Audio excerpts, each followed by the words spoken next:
Valérie Baudouin et Raphaël Jacob sont là pour notre chronique américaine. On va revenir sur un échange de textos entre des gens en autorité au gouvernement de Donald Trump sur une éventuelle attaque sur des outils au Yémen. Conversation dans laquelle a été inclus un journaliste qui a révélé donc cette conversation. Voici un extrait donc des échanges de textos qui ont été faits. J.D. Vance, le vice-président, dit à Pete Hegseth, son ministre de la Défense, « Si vous pensez qu'on doit le faire, cette attaque, allons-y. Je déteste devoir assister l'Europe encore. Assurons-nous que notre message est clair. Et s'il y a des choses que nous pouvons faire en amont pour minimiser les risques sur les installations pétrolières d'Arabie saoudite, on devrait le faire. » Pete Hegseth, le ministre de la Défense, répond, « Monsieur le Président, je partage entièrement votre dégoût pour le passe-droit européen. C'est pathétique. Mais Mike a raison, c'est une autre personne dans la conversation. On est les seuls sur la planète qui peuvent le faire. Personne d'autre n'est même proche. La question, c'est le calendrier. J'ai l'impression que c'est le moment ou jamais, avec les directives du président, de rouvrir les voies maritimes. On devrait y aller, mais le président dispose toujours de 24 heures pour rendre sa décision. » Pourquoi ça met l'administration Trump dans la barre, Valérie? Ah, pour tellement de raisons.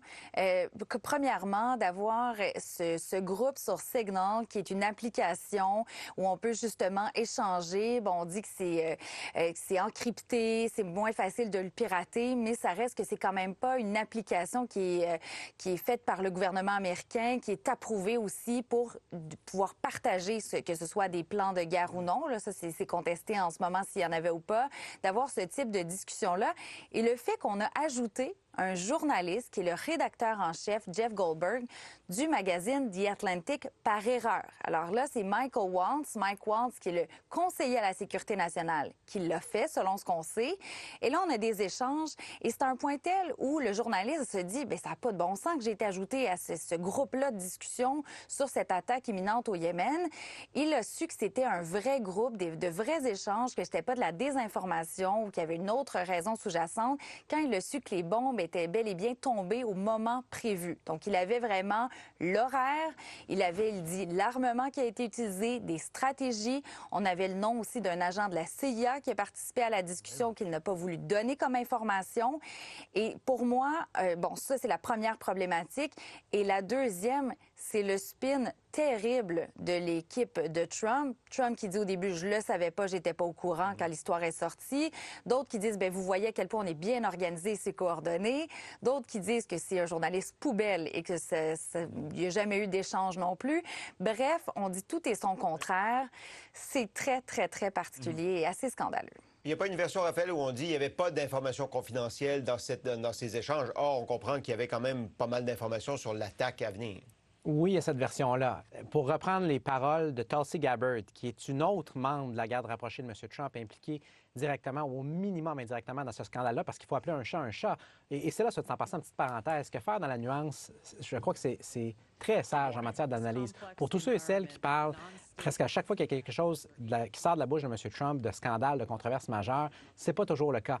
Là, c'est le cas. C'est un véritable scandale. Et donc, pour Mme Gabbard, qui était sommée de s'expliquer ce matin en comité sénatorial, elle a dit presque exactement ce que vous avez mentionné il y a un instant, Sébastien. C'est-à-dire, il n'y avait pas d'informations classifiées. À un autre moment, elle est allée dire qu'il y avait une différence qui devrait être établie, selon elle, entre un partage d'informations et un partage malveillant d'informations, sous-entendant évidemment que, dans ce cas-ci, on était dans la première et non pas dans la deuxième catégorie.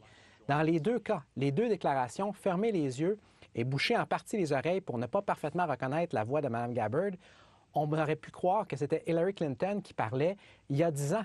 C'est tellement surréaliste de retomber là-dedans et d'entendre certaines des mêmes personnes qui critiquaient Hillary Clinton, qui n'avaient pas fait tout à fait la même chose, mais quelque chose qui, sur le fond, était comparable. Je veux vous dire que je n'ai plus de son et d'image, au cas où vous pensez que j'ignore, si vous me parlez, Sébastien. D'accord, on va essayer de rétablir la communication. Je vous laisse continuer, en fait. Donc, Hillary Clinton, c'était l'affaire des courriels, n'est-ce pas?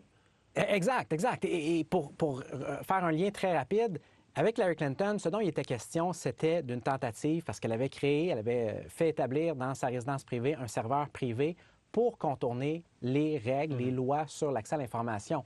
On me dirait que c'est pas tout à fait la même chose dans ce cas-ci. Non, mais c'est comparable dans la mesure où pourquoi est-ce que vous pensez que tous ces gens-là ont fait ça de la sorte? Oui, il y avait une question de facilité, mais il y avait aussi une question de pouvoir contourner les règles sur la transparence. Et donc, il y a l'évitement Et il y a l'incompétence dans la tentative d'évitement qui fait qu'encore une fois, vous mettez tout ça ensemble, c'est un scandale drôlement embarrassant. OK. Monsieur, on a parlé, Valérie, de... Vous nous entendez, là, Valérie? Oui, je vous entends maintenant. On a parlé de l'entourage de M. Trump qui a réagi, mais le président lui-même, est-ce qu'il a réagi? Est-ce qu'il a donné un commentaire là-dessus? Qu'est-ce qu'il a dit? Bien, dans un premier temps, il avait réagi hier en disant qu'il n'était pas au courant du tout et qu'il trouvait que le magazine The Atlantic, de toute façon, c'était un magazine qui était peu pertinent. Bon, il s'est plaint de ce magazine-là. Il a tiré sur le messager. Exactement. Quand on sait qu'à 9 h le matin, la même journée, on avait averti la Maison-Blanche qu'on allait publier ce reportage-là avec toutes les informations. Et aujourd'hui, il y a une entrevue téléphonique avec un journaliste de NBC News et il a dit la chose suivante. Mike Waltz, qui est son conseiller à la Sécurité nationale, qui a ajouté le journaliste par erreur, a appris sa leçon, donc il n'y aura pas de conséquences. Et il a aussi ajouté que finalement, c'était juste l'expression qu'il a utilisée en anglais, un glitch. Alors vraiment, quelque chose qui s'est passé, une petite erreur, on s'est accroché les pieds, mais que finalement, c'est pas si grave, c'est seulement cette erreur-là qu'on a en début de parcours et que pour la suite, bien, on pourra continuer à avoir la présidence sans aucune autre erreur. Alors, il n'y aura pas de conséquences, selon M. Trump, pour personne dans cette conversation.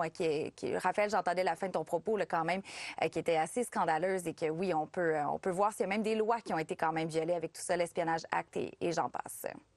Très bien. Puis on s'attendrait à ce que quand ils communiquent, ils aient des codes, des moyens de communication très encryptés, beaucoup plus que Signal, par exemple. Les amis, on a été bousculés un peu par le temps. Merci beaucoup. On se refait signe demain publiquement comme ça. À demain. Bon après-midi.